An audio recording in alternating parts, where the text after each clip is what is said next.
ಇದು 3 ಎಕರೆ 10 ಗುಂಟೆ ಬರುತ್ತೆ. ತಾರ್ ರೋಡಿಂದ ಕೇವಲ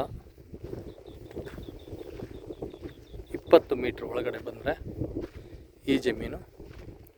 ಒಳ್ಳೆ ವಾಟರ್ ಸೋರ್ಸ್ ಇದೆ ಇಲ್ಲಿ. ಚಿತ್ರದುರ್ಗ ಸಿಟಿ ಬಂದುಬಿಟ್ಟು ಇಲ್ಲಿಂದ ಕೇವಲ 15 ಕಿಲೋಮೀಟ್ರ್ ಆಗುತ್ತೆ. 15 ಕಿಲೋಮೀಟ್ರ್ ಚಿತ್ರದುರ್ಗ ಸಿಟಿ. ಭೂಮಿ ತುಂಬ ಚೆನ್ನಾಗಿದೆ. ಇಲ್ಲಿ ಅಡಿಕೆ, ಬಾಳೆ, ತೆಂಗು, ಪಪ್ಪಾಯ ಈ ಥರ ಎಲ್ಲ ಬೆಳೀತಾರೆ. ಸ್ಕ್ವೇರ್ ಇದೆ ಭೂಮಿ. ಈ ಕಡೆ ಇದೆ ಎಂಟ್ರೆನ್ಸು ಒಳಗಡೆ.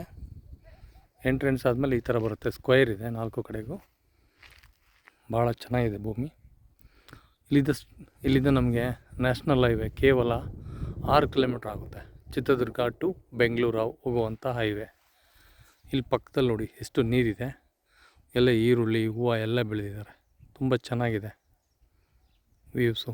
ಈ ಕಡೆ ಎಲ್ಲ ಅಡಿಕೆ ಮಾಡಿದ್ದಾರೆ. ಇಲ್ಲಿ ಹಿಂದ್ಗಡೆ ಒಳ್ಳೆ ತೋಟ ಇದೆ. ಮತ್ತು ಆ ಕಡೆಯೂ ನಿಮಗೆ ಇಲ್ಲಿ ತೋಟ ಕಾಣಿಸ್ತಿರ್ಬೇಕು ನೋಡಿ. ಇದೆಲ್ಲ ತೋಟನೇ, ಫುಲ್ ತೋಟನೇ. ಎಲ್ಲ 4 ಕಡೆಗೂ ಒಳ್ಳೆ ನೀರಿದೆ. General property.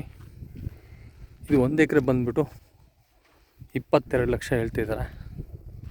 ನೆಗೋಷಿಯಬಲ್ ಆಗುತ್ತೆ. ಟಾಪ್ 1 ಕ್ವಾಲಿಟಿ ಜಮೀನಿದು. ತುಂಬ ಅಂದರೆ ತುಂಬ ಚೆನ್ನಾಗಿದೆ. ಯಾರಾದರೂ ಒಂದು ಒಳ್ಳೆ ಬಜೆಟಲ್ಲಿ ಒಂದು 3 ಎಕರೆ ಜಮೀನು ಬೇಕು ಅಂದರೆ ಈ ಜಮೀನು. ತಾರ್ ರೋಡಿಂದ ಕೇವಲ 20 ಮೀಟ್ರ್ ಅಷ್ಟೇ.